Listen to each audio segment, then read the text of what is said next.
Hey everyone, Nigel and Luke here, and welcome to another edition of Crimes of the Week.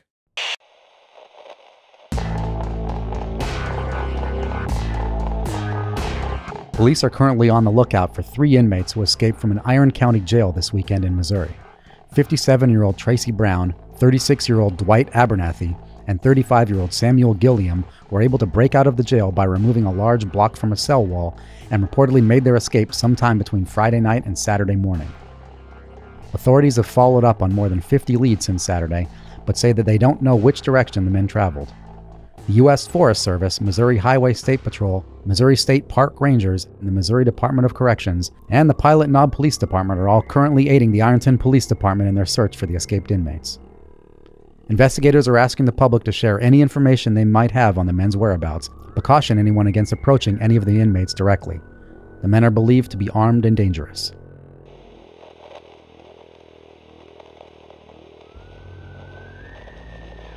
A woman in Ohio was sentenced to 3 years in prison this week, following her conviction in a shocking child abuse case.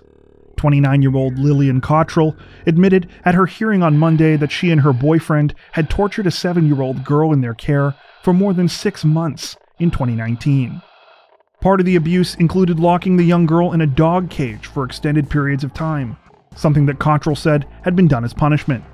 When the girl was removed from the home by Child Protective Services, she weighed just 28 pounds. Cottrell's boyfriend, who also participated in the crime, faces the same charges and is scheduled to go to trial in March. As a slight silver lining to the story, the young girl is now living with a family friend of Cottrell's, who plans to adopt her, and is reportedly doing well.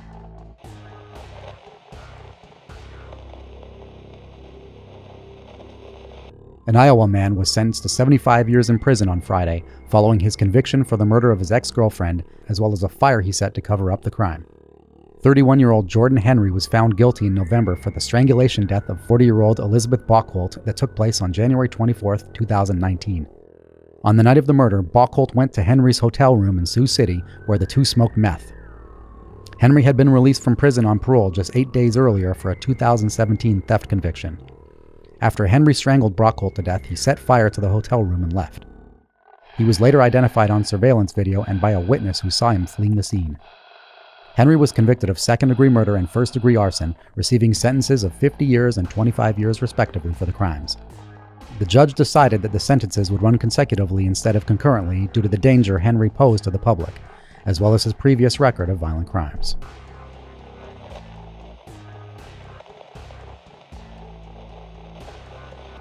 On Sunday, detectives from the Pinal County Sheriff's Office announced that a missing Santan Valley woman had been found alive, but in critical condition.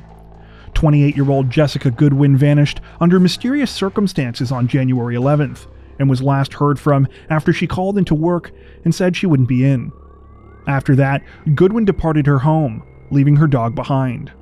Her family said that it was not like her to travel without letting someone know, especially without making arrangements for her pet. On Thursday, Goodwin's vehicle was found abandoned near a car wash in Queen Creek around 7 p.m. No trace of the missing woman was found, but the vehicle looked as if it had sustained minor damage.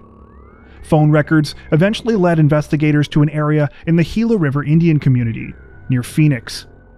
That's where they discovered Goodwin alive, but in serious need of medical attention.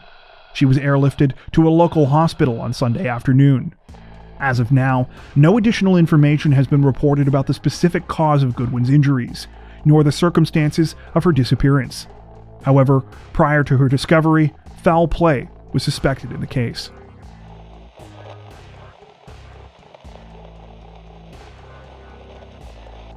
A California man was arrested this weekend after prosecutors say he hid unnoticed for 3 months in a secured area of Chicago's O'Hare International Airport. 36-year-old Aditya Singh has been charged with felony criminal trespass to a restricted area of an airport and misdemeanor theft. According to reports, Singh arrived at O'Hare from Los Angeles on October 19th and never left because he was too afraid to fly due to the pandemic. He had been living off of food given to him by other passengers.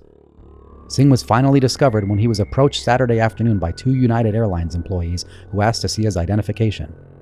He showed them the airport ID badge around his neck, which actually belonged to an operations manager who had lost it at the end of October. As the offense was non-violent, Singh was granted a $1,000 bail, though he is barred from entering the airport again. He is due to return to court at the end of January.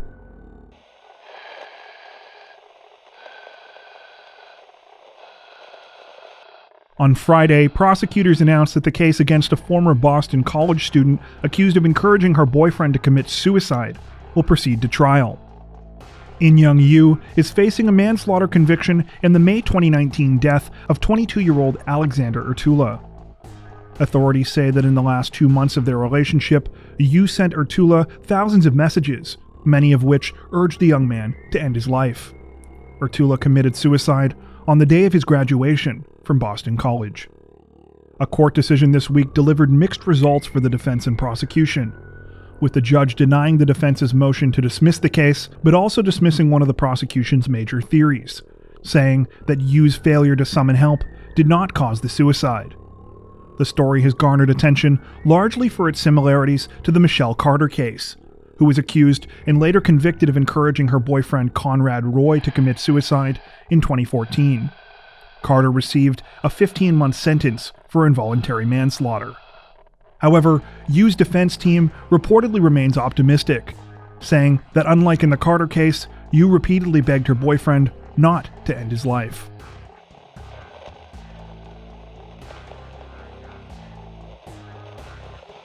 Police are searching for an 18-year-old woman after she and her parents were kidnapped at gunpoint from their home in Pembroke, Florida. Authorities say that 37-year-old Jadier Sanchez forced the family into their 2007 red Dodge Ram pickup at approximately 12:30 a.m. on Sunday, before driving them to various bank locations to withdraw money from ATMs. According to reports, Sanchez knew the family through Nicole Martinez, the woman who is currently missing. Her parents were found alive at 5:30 a.m. in Palm Beach County. They had been dropped off at the side of the road after the ATM withdrawals had been completed. The parents say that Martinez was kept against her will. Martinez was last seen wearing a gray hoodie and orange and black cheetah print shorts, and is 5 feet 3 inches tall and 120 pounds, with tattoos on her right and left forearms. Anyone with information about the case is encouraged to contact the Pembroke Pines Police Department.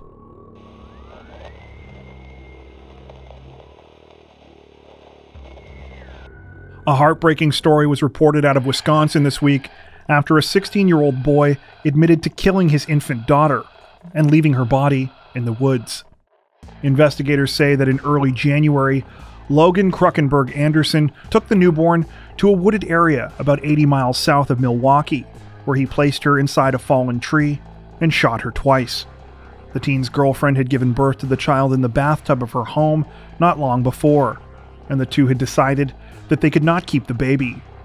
When Kruckenberg Anderson took the child, his girlfriend reportedly believed that she would be dropped off somewhere, either at a fire station or somewhere else where she would be taken care of. Kruckenberg Anderson was arrested on Sunday after his girlfriend's father called police. The teen then told police where he left the child. The 16-year-old is being charged as an adult with first-degree intentional homicide and hiding a corpse. That's it for this edition of Crimes of the Week. If you enjoyed our video, don't forget to like and subscribe to Crime Zone for more true crime content like this, making sure to hit the notification bell to stay up to date with our latest releases. Thank you for watching.